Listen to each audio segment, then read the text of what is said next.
والجماعة جماعة الحق والهدى والسنة هم السلفيون.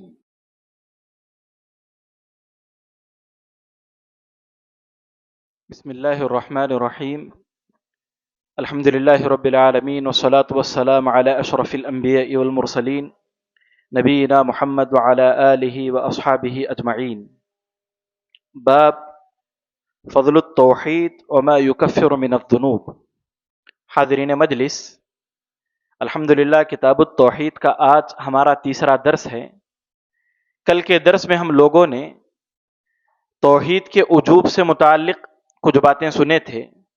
آج توحید کی فضیلت یہ باب بھی پڑھیں گے، اور اس کے بعد ایک باب ہے حقیقی موحد بغیر حساب کتاب کے جنت میں جائے گا، اس کو بھی ہم پڑھنے کی کوشش کریں گے.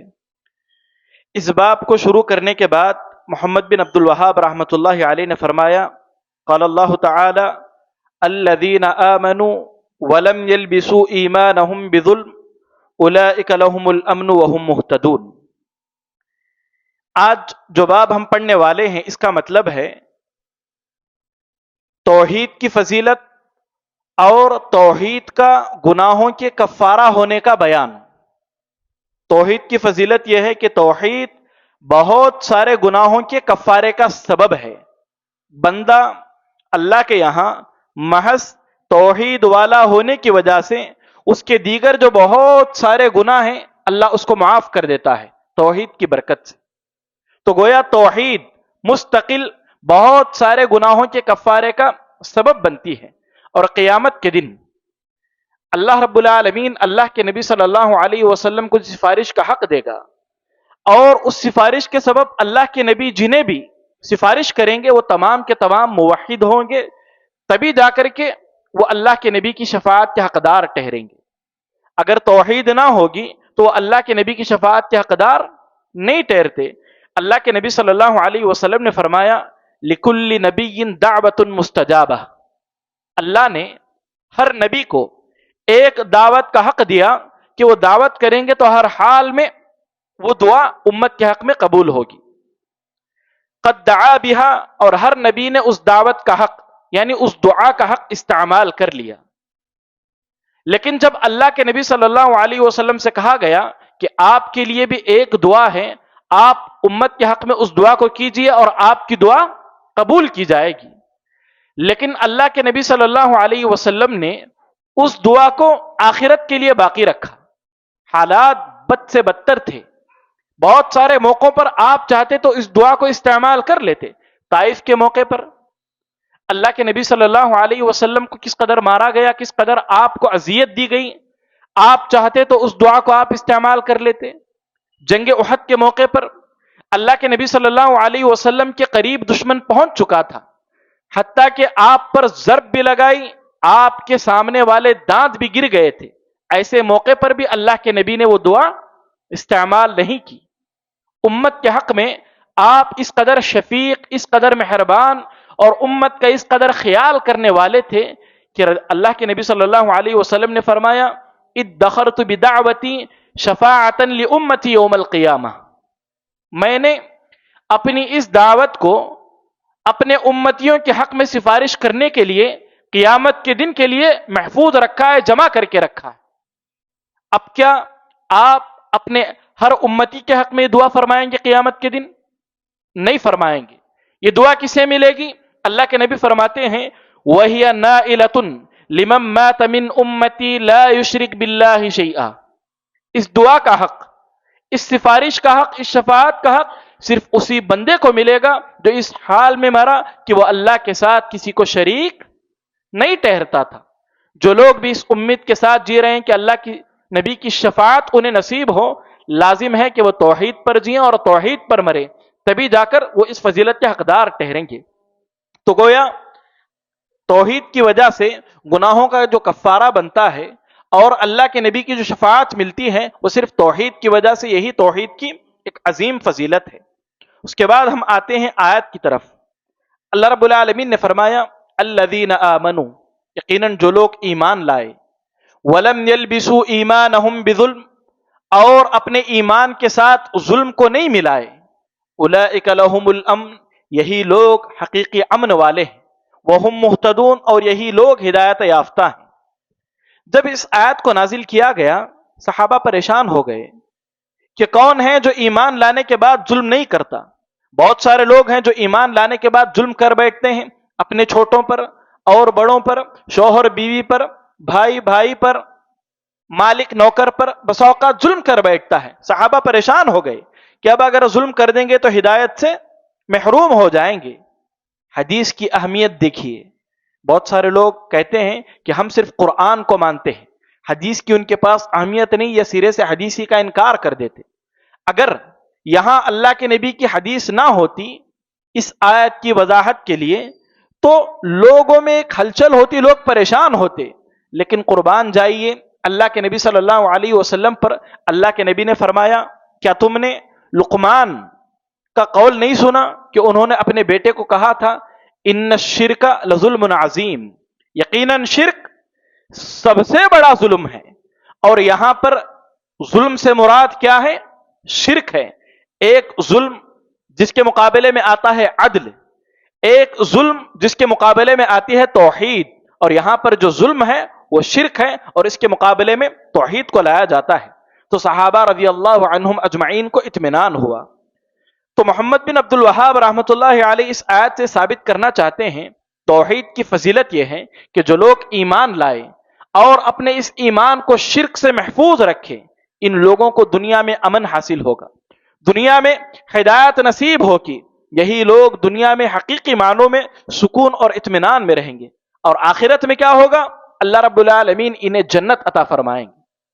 تو دنیا میں سکون اور آخرت میں جنت صرف توحید والوں کو نصیب ہوگا۔ توحید والوں کے علاوہ آپ دیکھیں جس کے اندر توحید نہیں، دنیا میں اسے امن حاصل نہیں۔ جو لوگ بھی حقیقی معنوں میں اللہ پر ایمان نہیں رکھتے وہ ذرا ذرا سی بات پر گھبرا جاتے ہیں۔ بلی راستہ کاٹ لے تو گھبرا جاتے ہیں، راستے میں کہیں کوئی ایسی ویسی چیز دیکھ لیں تو گھبرا جاتے ہیں، گھر پر بیٹھ کر کسی پرندے کا پکارنا سن لے تو گھبرا جاتے ہیں، چھوٹی چھوٹی مخلوق سے گھبرا جاتے ہیں۔ لیکن حقیقی معنوں میں جو توحید والے ہوتے ہیں وہ گھبراتے نہیں، وہ امن میں رہتے ہیں، وہ اللہ انہیں حقیقی سکون عطا فرماتا ہے۔ یہ دنیا میں حاصل ہونے والی فضیلت ہے توحید کی، اور آخرت میں اللہ رب العالمین کے یہاں انہیں جنت ملے گی۔ اس کے بعد محمد بن عبد الوہاب رحمۃ اللہ علیہ عبادہ بن صامت رضی اللہ عنہ کی ایک روایت پیش کرتے ہیں۔ عبادہ بن صامت رضی اللہ عنہ فرماتے ہیں اللہ کے نبی صلی اللہ علیہ وسلم نے فرمایا من شہد اللہ الہ الا اللہ وحدہ لا شریک لہ وان محمدا عبدہ ورسولہ وان عیسی عبد اللہ ورسولہ وکلمتہ القاہا الی مریم وروح منہ والجنة حق والنار حق ادخلہ الجنہ علی ما کان من العمل۔ روایت بہت عظیم ہے عقیدہ توحید کی فضیلت کے باب میں۔ عبادہ بن صامت رضی اللہ عنہ فرماتے ہیں اللہ کے نبی نے فرمایا من شہیدہ، جو گواہی دے گا اللہ الہ الا اللہ، اللہ کے علاوہ کوئی معبود حقیقی نہیں، وحدہ لا شریک لہ، وہ اکیلا ہے، اس کا کوئی شریک نہیں۔ یہاں بھی دیکھیں آپ توحید کا ثبوت بھی ہے اور شرک سے نفی بھی ہے۔ توحید اس بات کا اور نفی دونوں کا نام ہے۔ توحید اللہ کی وحدانیت کا ثبوت اور اللہ کے علاوہ ہر معبودان باطلہ کا انکار۔ جو شخص بھی یہ گواہی دے گا، گواہی کسے کہتے ہیں؟ گواہی علم کا نام ہے۔ عدالت میں لوگ گواہی دیتے ہیں، جج گواہی دینے کے لیے آدمی کو بلاتا ہے، جس مسئلے سے متعلق یہ آدمی گواہی دے رہا ہے اگر اسے اس کا علم نہ ہو، مثلا کسی حادثے یا کسی قتل سے متعلق گواہی لی جا رہی ہے، کون قاتل ہے پتہ نہیں، کون مقتول ہے پتہ نہیں، کب واقعہ ہوا پتہ نہیں، کس طرح کا مسئلہ ہے کوئی پتہ نہیں، تو ایسے شخص کی گواہی لی جائے گی؟ ایسے شخص کی گواہی کا کوئی اعتبار نہیں۔ ٹھیک اسی طرح آپ گواہی دیتے ہیں اللہ کے علاوہ کوئی معبود برحق نہیں، لیکن آپ کو اس کی گواہی کے تقاضے نہیں معلوم، یہ گواہی دینے کے بعد آپ پر کیا کیا چیزیں لاگو ہوتی ہیں آپ کو نہیں معلوم، تو ایسی گواہی کا اللہ کے یہاں کوئی اعتبار نہیں۔ توحید کی گواہی سب سے بڑی گواہی، توحید کی گواہی اس کائنات سے بڑی گواہی ہے، یہ ایسی گواہی ہے جس پر جنت کا سودا ہے۔ آپ کو اس گواہی کا علم نہ ہو تو یہ گواہی اللہ کے یہاں معتبر ہوگی؟ ہرگز نہیں. اسی گواہی کے علم کے لیے میں اور آپ یہاں پر جمع ہیں. فرماتے ہیں جو بندہ گواہی دے اللہ کے علاوہ کوئی معبود برحق نہیں، وہ اکیلا ہے، اس کا کوئی شریک نہیں، اور گواہی دے ان محمد عبدہ و رسولہ، یہ کہ اللہ کے رسول صلی اللہ علیہ وسلم اللہ کے بندے ہیں اور اللہ کے رسول ہیں. اللہ کے نبی اللہ کا نور نہیں ہے. اللہ کے نبی صلی اللہ علیہ وسلم اللہ کے بندے ہیں اور ساتھ ہی آپ اللہ کے رسول ہیں. اگر کوئی بندہ اللہ کے نبی کو اللہ کا نور مانتا ہے نعوذ باللہ، یا پھر انسان کے علاوہ کوئی اور شے مانتا ہے، تو یہ جو گواہی ہے اس گواہی میں وہ انحراف کرنے والا ہے، وہ اس گواہی میں سچا نہیں ہے. تو اللہ کے نبی صلی اللہ علیہ وسلم کے متعلق میرا اور آپ کا عقیدہ ہو اللہ کے نبی اللہ کے بندے ہیں اور ساتھ ہی آپ اللہ کے رسول ہیں. پھر آگے فرماتے ہیں وَأَنَّ عِيسَى عَبْدُ اللَّهِ وَرَسُولُهُ، یہ کہ عیسیٰ علیہ السلام اللہ کے بندے اور اس کے رسول ہیں. اس بات کی بھی گواہی مجھے اور آپ کو دینا ہے. عیسیٰ اللہ کے بندے ہیں، اس میں نصارہ کا رد ہے. جو لوگ بھی عیسائی ہیں ان لوگوں کا اس میں رد ہے، اس لیے کہ وہ عیسیٰ علیہ السلام کو اللہ کا بندہ نہیں مانتے. وہ عیسیٰ علیہ السلام کو خود نعوذ باللہ اللہ مانتے یا اللہ کا بیٹا مانتے. تو اس پہلے جملے سے کہ عیسیٰ عبداللہ ہیں، اس میں نصارہ کا رد ہے. اس کے بعد جملہ ہے وَرَسُولُهُ، اور عیسیٰ علیہ السلام اللہ کے رسول بھی ہیں، اس میں یہود کا رد ہے. نعوذ باللہ یہودیوں کا عقیدہ ہے عیسیٰ علیہ السلام ولد زنا ہے، زنا سے پیدا ہوئی اولاد ہے. حضرت مریم علیہ السلام کو نعوذ باللہ وہ زانیہ کہتے ہیں. یہاں پر ان کا رد ہے کہ عیسیٰ علیہ السلام کے متعلق یہودی جو کچھ بھی کہتے ہیں وہ جھوٹ ہے، باطل ہے. حقیقت میں عیسیٰ علیہ السلام اللہ کے بندے اور اللہ کے رسول ہیں. پھر آگے فرماتے ہیں وَكَلِمَتُهُ، اور اللہ کا کلمہ ہے. اللہ کا کلمہ ہے عیسیٰ علیہ السلام. اس کا کیا مطلب ہے؟ غور سے سنیے اس بات کو. عیسیٰ علیہ السلام اللہ کا کلمہ ہے، مطلب یہ ہے اللہ رب العالمین نے اپنے کلمے کے ذریعے سے عیسیٰ علیہ السلام کو پیدا کیا. آپ اللہ کا کلمہ نہیں ہیں بلکہ اللہ کے کلمے کے ذریعے آپ کو پیدا کیا گیا. اگر آپ اللہ کا کلمہ ہوتے تو اللہ کا کلمہ اللہ کی صفت ہے. اللہ کی صفت کبھی کمزور پڑ سکتی ہے؟ اللہ رب العالمین کی صفت گویا اللہ کا حصہ ہے، جبکہ عیسیٰ علیہ السلام بشر ہیں. آپ کھاتے تھے، پیتے تھے، سوتے تھے، جاگتے تھے، چلتے پھرتے تھے. آپ کو ایک انسان کو جو ضرورتیں لاحق ہوتی ہیں عیسیٰ علیہ السلام کو وہ ضرورتیں لاحق ہوتی تھیں. اب اگر کوئی بندہ عیسیٰ علیہ السلام کو اللہ کا کلمہ مانے، یعنی اللہ کی صفت مانے، تو یہ ساری چیزیں اللہ کے لیے ضروری ہیں یا پھر اللہ کے لیے یہ ساری چیزیں ثابت ہیں؟ نعوذ باللہ یہ شرک ہو جائے گا. اللہ کا کلمہ ہے مطلب یہ ہے اللہ رب العالمین کے کلمے کے ذریعے اللہ رب العالمین نے آپ کو پیدا کیا. آگے فرماتے ہیں وَرُوحٌ مِّنْ، اور اس کی روح ہے. اللہ کی روح ہے مطلب یہ ہے کہ جس طرح اللہ نے تمام روحوں کو پیدا کیا انہی میں سے آپ ایک برگزیدہ پاک روح ہیں.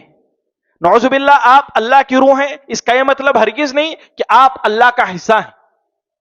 جیسے پھر وہی بات کہ آپ اللہ کا حصہ ہوتے تو آپ کو کھانے کی حاجت، پینے کی حاجت، سونے کی حاجت، جاگنے کی حاجت، دیگر انسانی ضروریات کی آپ کو حاجت نہیں ہوتی، جبکہ آپ کو یہ تمام حاجات پڑتی تھی.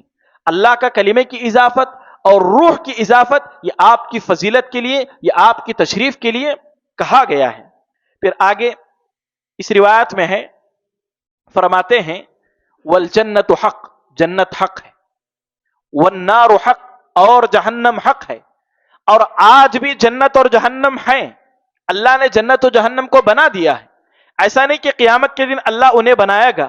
آج بھی جنت بھی ہے، جہنم بھی ہے، باقی ہے. اس پر ہمارا ایمان ہونا چاہیے کہ جنت اچھے لوگوں کا، نیک لوگوں کا، موحدین کا ٹھکانہ ہے، اور جہنم برے لوگوں کا، مشرکین کا، منافقین کا ٹھکانہ ہے. تو اس سے متعلق ہمارا ایمان ہو کہ جنت اور جہنم حق ہے اور یہ آج بھی ثابت ہیں. ادخلہ الجنہ علی ما کان من العمل، جس کسی کا یہ عقیدہ ہوگا اس کا عمل جیسا بھی ہو اللہ رب العالمین قیامت کے دن اسے جنت میں داخلہ دیں گے. کیا رہنا ہے عقیدہ؟ اللہ ایک ہے، اللہ کے علاوہ کوئی معبود برحق نہیں، وہ اکیلا ہے، اس کا کوئی شریک نہیں۔ اللہ کے نبی صلی اللہ علیہ وسلم اللہ کے بندے اور اس کے رسول ہیں۔ عیسیٰ علیہ الصلوۃ والسلام اللہ کے بندے اور اس کے رسول ہیں، اور اس کی طرف سے القا کیا گیا کلمہ ہے، اور اس کی طرف سے بھیجی ہوئی روح ہے۔ جنت حق ہے، جہنم حق ہے۔ اتنا ایمان کوئی بندہ رکھتا ہے تو اس کا عمل جو بھی ہو اللہ اسے قیامت کے دن جنت میں داخلہ دے گا۔ معزز حاضرین، غور کرنے والی بات ہے، توحید کی وجہ سے، محض توحید کی وجہ سے اللہ رب العالمین اس کے دیگر جو بھی گناہ ہوں گے ان کا کوئی اعتبار نہیں، اللہ اسے جنت میں داخلہ دے گا۔ جنت میں داخلہ ایک کامل داخلہ، بغیر جہنم میں ڈالے اللہ جنت میں داخلہ دے گا، یا پھر اس نے توحید پر ہوتے ہوئے جو غلطیاں کی، ان غلطیوں کی سزا اسے ملنے کے بعد اللہ اسے جنت میں ڈالے گا، لیکن اتنا تو طے ہے کہ ہر حال میں اللہ تبارک و تعالی اسے جنت میں داخلہ دے گا۔ اسی سے متعلق ایک اور فضیلت یہ ہے، اتبان بن مالک رضی اللہ عنہ کی روایت ہے۔ اتبان بن مالک رضی اللہ عنہ اللہ کے نبی کے پاس آئے اور اللہ کے نبی سے کہا، اے اللہ کے نبی، مسجد پہنچ نہیں سکتا، بہت ساری رکاوٹیں ہیں، آپ میرے گھر تشریف لائیے اور 2 رکعت نماز پڑھیے، میں اس جگہ کو اپنے لیے نماز پڑھنے کی جگہ بنا لوں گا اور اس کو مسجد بنا لوں گا۔ اللہ کے نبی صحابہ کے ساتھ ان کے گھر گئے، وہاں جا کر کے آپ نے 2 رکعت نماز پڑھی اور انہوں نے اس کو مسجد کی جگہ بنا لی۔ بات ہوتے ہوتے یہ بات نکل آئی کہ ایک صحابی ہیں جن کا نام ہے مالک بن دخشم۔ مالک بن دخشم، ان کے متعلق کہا کہ یہ ہمیشہ منافقین کا بھلا سوچتے ہیں، وہ تو منافق ہو گئے۔ کہنے لگے کہ یہ مالک بن دخشم یہ منافق ہو گئے، ہمیشہ منافقین کا بھلا سوچتے ہیں۔ تو اللہ کے نبی صلی اللہ علیہ وسلم نے منع کیا کہ ایسا مت کہو، ایسا مت کہو۔ کیوں منع کیا؟ اس کی دلیل یہ ہے، ان اللہ حرم علی النار من قال لا الہ الا اللہ یبتغی بذلک وجہ اللہ۔ جو شخص بھی لا الہ الا اللہ کہتا ہے اور لا الہ الا اللہ کہنے کا مقصد صرف اللہ کی رضا ہے، ایسے آدمی پر جہنم حرام ہے۔ تو یہ صحابی لا الہ الا اللہ کہتے ہیں، تو ان کے متعلق اس طرح کہنا درست نہیں ہے۔ اس میں ایک نقطہ یہ بھی ہے کہ کسی کو بھی معین طور پر تو کافر ہے، تو منافق ہے کہنا شرعاً درست نہیں ہے۔ تو فرمایا جو شخص بھی لا الہ الا اللہ کہتا ہے اور اس کا مقصد صرف اللہ کی رضا ہے، اللہ کے لیے وہ ایسا کرتا ہے، تو وہ اس پر جہنم کی آگ حرام ہے، اللہ اسے جہنم میں نہیں ڈالے گا۔ اور یہ حرام ہونا بھی 2 اعتبار سے، ایک کامل طور پر حرام ہے، وہ جہنم میں جائے گا ہی نہیں، اور ایک ناقص طور پر کہ وہ وقتی طور پر جہنم میں جائے گا، پھر ایک دن اللہ رب العالمین اسے دوبارہ جنت میں ڈال دیں گے۔ اس کے بعد ایک اور روایت ہے توحید ہی کی فضیلت سے متعلق، ابو سعید خدری رضی اللہ عنہ کی روایت، مشہور روایت ہے، اور اس میں ایک افضل ذکر بھی ہے جس میں میرے اور آپ کے لیے فائدہ بھی ہے۔ ابو سعید خدری رضی اللہ عنہ کی روایت ہے، فرماتے اللہ کے رسول صلی اللہ علیہ وسلم نے فرمایا، موسیٰ علیہ السلام نے اللہ رب العالمین سے کہا، یا ربی علمنی شیئا اذکرک وادعوک، اے اللہ مجھے کوئی ایسی بات سکھا یا ایسا کلمہ سکھا جس کے ذریعے میں تیرا ذکر کروں، جس کے ذریعے میں تجھے بلاؤں۔ تو اللہ رب العالمین نے موسیٰ علیہ السلام کو لا الہ الا اللہ کلمہ سکھایا، کلمہ بتلایا۔ موسیٰ علیہ السلام نے کہا، اے اللہ یہ کلمہ تو سب پڑھتے ہیں، یہ کلمہ تو سب پڑھتے ہیں، یعنی کہنا یہ چاہ رہے تھے کہ سب پڑھتے ہیں، میں کوئی ایسا کلمہ مجھے سکھا کہ میں اس کو کر کے تیرا قریبی بندہ بن جاؤں۔ اللہ رب العالمین نے موسیٰ علیہ السلام کے اس سوال پر کہا، قیامت کے دن 7 آسمان اور اس میں بسنے والی ساری چیزیں سوائے اللہ کی ذات کی، اور زمین اور اس کے 7 زمینوں میں رہنے والی تمام چیزیں ترازو کے ایک پلڑے پر ہوں، اور ایک پلڑے میں لا الہ الا اللہ ہو، تو لا الہ الا اللہ والا پلڑا بھاری ہو جائے گا۔ تو لا الہ الا اللہ کلمہ توحید ہے۔ توحید کی برکت یہ ہے کہ توحید کے مقابلے میں ساری چیزیں ہلکی معلوم ہوں گی۔ اللہ رب العالمین نے کوئی ذکر نبی کو سکھانا بھی چاہا تو کون سا سکھایا؟ کلمہ توحید۔ تو اس ذکر کو یقین کے ساتھ ہم پڑھیں تو انشاءاللہ ہمارا یہ عمل قیامت کے دن ساری دنیا و ما فیہا کی جو چیزیں ہیں اس سے بھاری ہو جائے گا۔ یہاں پر ایک نقطہ یہ بھی میں آپ کو بیان کر دوں کہ اللہ رب العالمین نے کہا کہ لا الہ الا اللہ آسمان میں موجود ساری چیزیں سوائے اللہ کی ذات کے، سوائے اللہ کی ذات کے پلڑے میں رکھی جائیں تو یہ پلڑا بھاری ہو جائے گا. تو اللہ رب العالمین کہاں ہے؟ 7 آسمانوں کے اوپر اللہ رب العالمین عرش پر مستوی ہے. لوگ کہتے ہیں اللہ ہر جگہ ہے. ہر جگہ رہ کر کے وہاں کا علم حاصل کرنا، اس میں کوئی فضیلت نہیں. مثال کے طور پر آپ یہاں ہیں، آپ کو یہاں جو کچھ ہو رہا ہے آپ کو اس کے بارے میں علم ہوگا ہی ہوگا. کیوں؟ اس لیے کہ آپ یہاں حاضر ہیں. آپ کو وہ علم ہو جہاں آپ موجود نہیں، تب آپ کا کمال ہے. مسجد کے باہر وہاں کچھ ہو رہا ہے اور اس بات کا علم آپ کو ہو، تب آپ کا کمال ہے.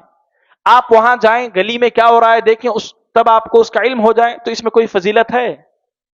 فضیلت نہیں ہے. تو اللہ ہر جگہ ہو اور اللہ کو ہر جگہ کا علم ہو، اس میں وہ فضیلت نہیں ہے. اللہ عرش پر مستوی ہے، اس کے باوجود اسے ہر جگہ کا علم ہو، اس میں کمال ہے. اس میں کمال ہے کہ اللہ رب العالمین نے یہی کہا کہ اللہ کہاں ہے؟ 7 آسمانوں کے اوپر اللہ تبارک و تعالی عرش پر مستوی ہے. تو گویا پتا چلا کلمہ توحید دنیا و ما فیہا سے افضل ہے. توحید کی فضیلت سے متعلق ایک آخری بات جو محمد بن عبد الوہاب رحمۃ اللہ علیہ نے اس میں ذکر کی ہے، وہ ہے، فرماتے ہیں، انس رضی اللہ عنہ کی روایت ہے، حسن درجے کی روایت ہے، حدیث قدسی ہے. اللہ کے نبی صلی اللہ علیہ وسلم نے فرمایا کہ اللہ فرماتا ہے، یبن آدم انک لو اتیتنی بقراب الارض خطایا ثم لقیتنی لا تشرک بی شیئا لاتیتک بقرابها مغفرہ. اے ابن آدم، تو مجھ سے اس حال میں ملے کہ تو میرے ساتھ کسی کو شریک نہیں کرتا تھا، تو حقیقی معنوں میں توحید والا تھا، تو میں تیرے ساتھ دنیا بھر کی مغفرت لے کر کے آؤں گا. یعنی ایک بندہ اللہ سے ملاقات کرتا ہے اور اس کے پاس دنیا و ما فیہا کی غلطیاں ہیں، لیکن ساتھ ہی اس کے پاس ایک عمل ہے، وہ حقیقی موحد ہے، تو اللہ کہتا ہے تیرے جتنے بھی گناہ ہوں گے ان تمام گناہوں کے مقابلے میں مغفرت لے کر کے تیرے پاس آؤں گا. یہ حدیث قدسی ہے. اللہ ہم تمام کو ان فضیلتوں کا حقدار بنائے. تو گویا فضیلت کے اس باب میں محمد بن عبد الوہاب رحمۃ اللہ علیہ نے ایک آیت بیان فرمائی اور 4 احادیث بیان فرمائے. اس سے آپ نے توحید کی فضیلت کو واضح کیا ہے. اس کے بعد کا ایک باب ہے، اس کو ہم کچھ باتیں سن کر کے آج کا درس مکمل کرتے ہیں. باب ہے من حقق التوحید دخل الجنت بغیر حساب. حقیقی موحد بغیر حساب کتاب کے جنت میں جائے گا. اب حقیقی موحد کون ہے؟ ہم سب دعویٰ کرتے ہیں کہ ہم توحید والے ہیں. اب حقیقی معنوں میں توحید والا کون ہے؟ جانیے 2 باتیں جن کے اندر ہوں گی حقیقی معنوں میں وہ توحید والا ہے. یہ 2 باتیں کیا ہیں؟ پہلی بات، توحید کا خالص فہم اسے معلوم. خالص توحید کسے کہتے ہیں؟ توحید الوہیت، توحید ربوبیت، توحید اسماء و صفات کسے کہتے ہیں؟ اس بات کا علم ایک انسان کو ہو، پہلی شرط. دوسری شرط، اس توحید کو وہ ہر طرح کے شرک سے پاک رکھے آخری سانس تک.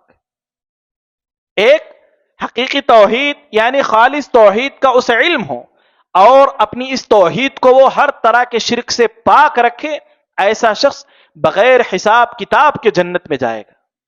اللہ کے نبی صلی اللہ علیہ وسلم دعا کیا کرتے تھے، اللہم حاسبنی حسابا یسیرا. اے اللہ میرا حساب آسان لینا، میرا حساب آسان کرنا. حضرت عائشہ رضی اللہ عنہا نے پوچھا، اے اللہ کے نبی حساب آسان یعنی ایک شخص آپ سے کوئی شخص حساب و کتاب پوچھے اور آپ ظاہر سی بات ہے آپ کی غلطی کوتاہی ہوگی ہی، تو کیا وہ آسان ہوگا؟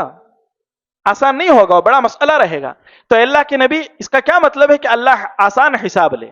تو اللہ کے نبی صلی اللہ علیہ وسلم نے فرمایا انما ذلک العرض، یہ عرض ہے. پھر آگے فرماتے ہیں ومن نوقش فقد عذب.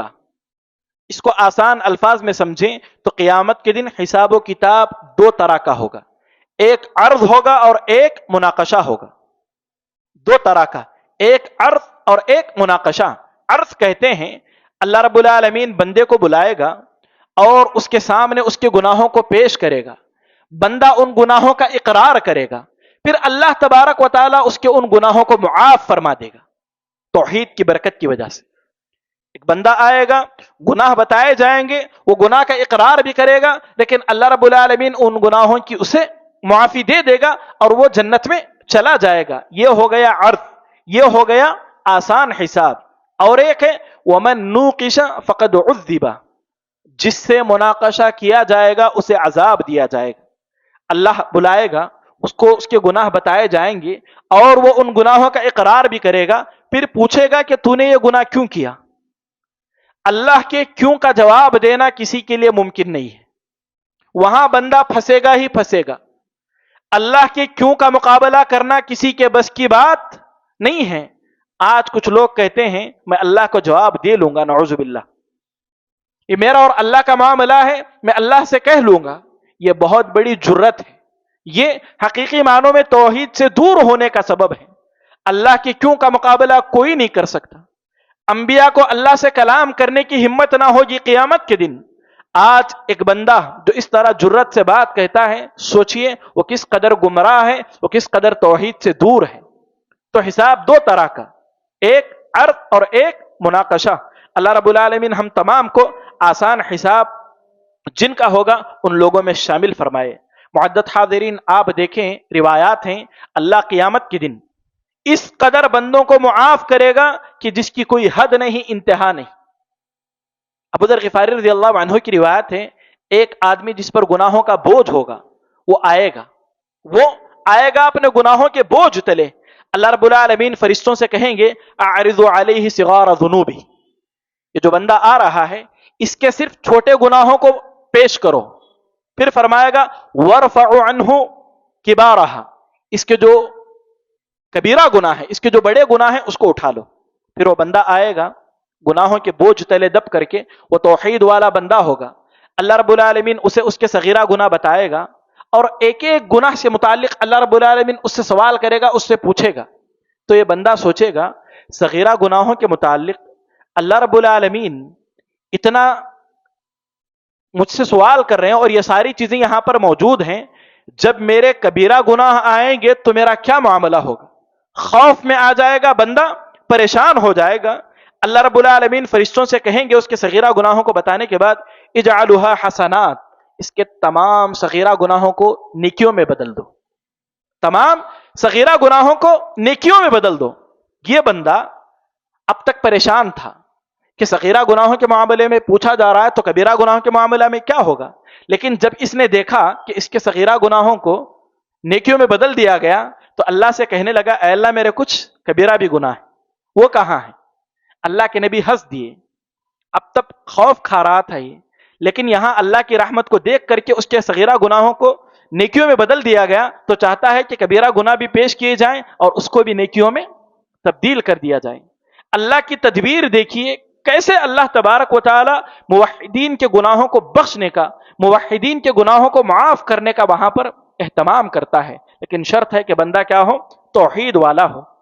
تو معزز حاضرین، یہ جو دوسرا باب ہے، حقیقی معنوں میں جو موحد ہوگا اللہ اسے بغیر حساب کتاب کے جنت میں ڈالے گا. اور اس ضمن میں مؤلف رحمۃ اللہ علیہ دو دلائل پیش کرتے ہیں. ایک دلیل ہے ان ابراہیم کان امہ قانتا للہ حنیفا ولم یک من المشرکین. پھر اس کے بعد ایک طویل روایت ہے، انشاءاللہ کل ہم اس کو پڑھنے کی کوشش کرتے ہیں. اللہ رب العالمین سے دعا ہے آج توحید کی فضیلت سے متعلق اور حساب و کتاب سے متعلق ہم نے جو کچھ بھی سنا ہے، اللہ رب العالمین ہم تمام کو ان فضیلتوں کا حقدار بنائیں. اور حساب لینے والوں سے متعلق اللہ ہم تمام کو آسان حساب جن کا لیا جاتا ہے اور بغیر حساب کتاب کے جنہیں جنت میں داخلہ دیا جاتا ہے، اللہ مجھے اور آپ کو ان لوگوں میں شامل فرمائے. معزز حاضرین، اسی طرح آپ لوگ پابندی سے شریک ہوتے رہیں، آپ کو اس کا بہت فائدہ ہوگا. اور ایک بات جیسا کہ پوسٹر میں بھی واضح ہے، جو لوگ لکھنا پڑھنا نہیں جانتے ان کے لیے امتحان شفوی ہوگا. آپ یہاں پر جو کچھ سن کر کے یاد رکھیں گے، آپ سے سوال ہوگا، آپ زبانی ہی بتائیں. اگر آپ سارے سوالات کے جوابات دے دیتے ہیں تو انشاءاللہ آپ بھی انعام کے حقدار ٹھہریں گے. یہ سیکھنا، یہاں وقت دینا، یہ عبادت ہے، یہ عبادت ہے، یہ طلب علم کا راستہ ہے. آپ اس وقت دنیا کی سب سے بہترین مجلسوں میں سے ایک مجلس میں بیٹھے ہیں، اس پر آپ کو فخر ہونا چاہیے اور اللہ سے دعا کرنی چاہیے کہ اللہ ایسا موقع، ایسا وقت آپ کی زندگی میں بار بار لاتا رہے. روایتیں ایسی بھی ہیں کہ مجالس ذکر جنت کی مجلسیں، جنت کی مجلسیں ہیں، اور جب بندہ جنت کی مجلسوں سے گزرتا ہے تو وہاں سے اسے اپنے فائدے کے لیے کچھ اٹھا لینا چاہیے. تو یہاں اس مجلس سے آپ علم اٹھا رہے ہیں، توحید سیکھ رہے ہیں، اور اس سے افضل عمل نہیں ہو سکتا. میں اللہ سے دعا کرتا ہوں کہ اللہ آپ کو، مجھ کو، ہم تمام کو جو کچھ بھی ہم یہاں سیکھ رہے ہیں، سکھا رہے ہیں، اس پر عمل کرنے کی توفیق نصیب فرمائے. آمین. تقبل یا رب العالمین. معزز حاضرین، جس طرح روزانہ درس کے بعد 3 سوالات کیے جاتے ہیں، آج کے 3 سوالات میں سے پہلا سوال یہ ہے: عیسیٰ علیہ الصلاۃ والسلام کے متعلق ایک مسلمان کا کیا عقیدہ ہونا چاہیے؟ عیسیٰ علیہ الصلاۃ والسلام سے متعلق ایک مسلمان کا عقیدہ کیا ہونا چاہیے؟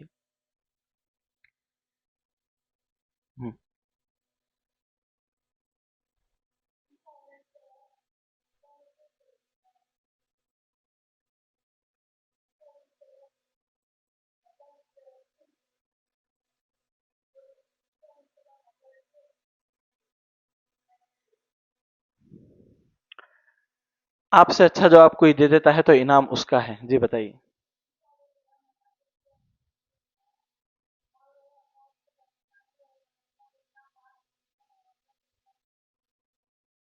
عیسیٰ علیہ الصلوۃ والسلام اللہ کا کلمہ ہے، کیا مطلب ہے اس کا؟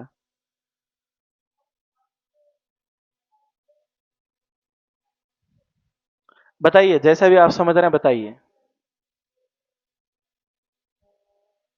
بارک اللہ فیک. لیجیے، عیسیٰ علیہ الصلوۃ والسلام اللہ کا کلمہ ہے، مطلب یہ ہے آپ اللہ کے کلمے کے ذریعے پیدا کیے گئے. کلمہ کیوں نہیں ہے؟ کلمہ اللہ کی صفت ہے. اب اللہ کی صفت، اللہ کا حصہ. جبکہ عیسیٰ علیہ الصلوۃ والسلام انسان تھے، وہ ساری باتیں آپ نے سنی، انہیں ضروریات بھی لاحق ہوتی تھی، کھاتے تھے، پیتے تھے، سوتے تھے، جاگتے تھے. جبکہ اللہ کا معاملہ ایسا نہیں ہے.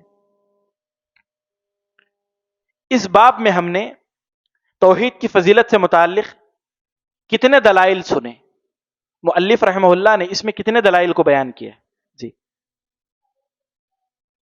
1 آیت، 4 حدیث. سب سے اخیر میں ہم نے کون سی حدیث پڑھی؟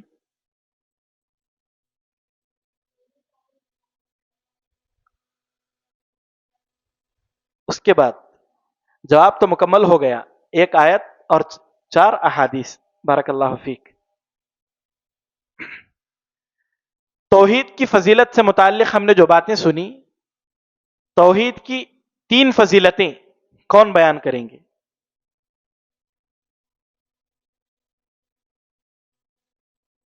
توحید کی 3 فضیلتیں. ہاں، یہ توحید کے اقسام. بارک اللہ فیک. یہ جواب نہیں ہے. توحید کے اقسام نہیں، توحید کی فضیلت سے متعلق ہم نے جو باتیں سنی ان میں سے 3 فضیلتیں. جی،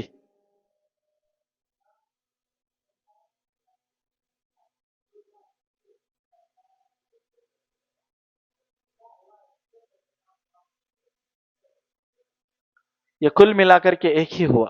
3 روایتیں پیش کیجیے. ایک روایت یہ ہے کہ اللہ رب العالمین اسے ہمیشہ کا جہنمی نہیں بنائے گا. ہاں،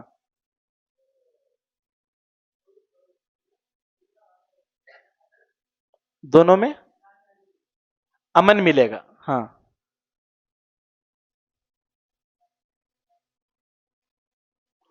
کون بولے نبی کی دعا میں؟ یہی سننا چاہ رہا تھا میں. خصوصاً ہمارے معاشرے میں آپ دیکھیں، ہر بندہ یہ دعویٰ کرتا ہے کہ اللہ کے نبی کی صفات اسے ملے، اور اللہ کے نبی کی محبت میں کیا کیا وہ کرتا ہے، لیکن اس کو نہیں معلوم ہے اللہ کے نبی کی شفاعت کسے ملے گی. کسے ملے گی اللہ کے نبی کی شفاعت؟ توحید پرست کو. وہ چاہے جیسا بھی ہو، اگر اللہ کے نبی کی شفاعت اسے ملنا ہے تو کیا ہے اس کے لیے شرط؟ توحید شرط ہے. توحید کے علاوہ اللہ کے نبی کی محبت کا جتنا بھی دعویٰ کر، جتنا بھی خرچ کر لے، جتنا بھی وہ نعتیں پڑھ لے، جو کچھ بھی کر لے، اس کو وہ فضیلت حاصل ہونے والی نہیں. تو توحید کی بنیادی طور پر 3 فضیلتیں یہ ہیں کہ وہ ہمیشہ کا جہنمی نہیں رہے گا، اور توحید دنیا و ما فیہا سے افضل ہے، اور توحید قیامت کے دن سب پلڑے میں بھاری رہے گی. یہ توحید کی فضیلت سے متعلق جو روایتیں ہم سنتے ہیں ان کو بیان کر دیے تو بات مکمل ہو جائے گی. جواب ان کو جائے گا یہ. بارک اللہ فیک. 3 سوالات ہو گئے ہمارے. آپ لوگوں سے بھی گزارش ہے کہ جو لوگ بھی جتنا بھی جانتے ہیں آپ ہمت کریں, کوشش کریں, ہر کوئی جواب دینے کی کوشش کریں. اللہ سے دعا ہے کہ اللہ تبارک و تعالی آپ تمام کی عمروں میں, مال میں, دولت میں, اولاد میں خوب اللہ برکت عطا فرمائیں. اللہ آپ کو اسی طرح علم نافع حاصل کرنے سے جڑے رہنے کی توفیق نصیب فرمائیں. آمین. تقبل یا رب العالمین. سبحانک اللہم و بحمدک, اشہد ان لا الہ الا انت, استغفرک و اتوب الیک. وقل جاء الحق وزهق الباطل إن الباطل كان زهوقا